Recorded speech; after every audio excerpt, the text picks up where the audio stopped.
magigiting ko na estudyante ng refrigeration air conditioning. Sila po ay nagkaroon ng mga task o activity na nag-assemble ng ating air conditioning. So, ito po yung group number 1 natin.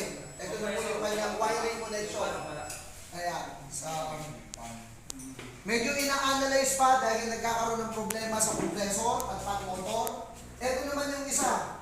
Medyo iniwan na yata ng aking estudyante. Medyo ina-analyze pa rin. At ito naman yung pangatlong grupo natin na nagwa-wiring connection natin ng ating sa wiring board. So, ang pinakahuling grupo na to, ito rin yung mga magigiting nating mga estudyante na nagwa-wiring ng ating window type. So, muli po, maraming salamat sa inyo lahat. Mag-ingat po tayo lagi-lagi. Salamat sa inyo lahat.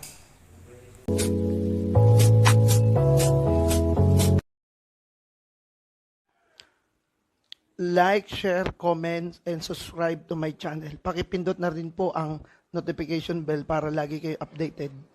Thanks for watching!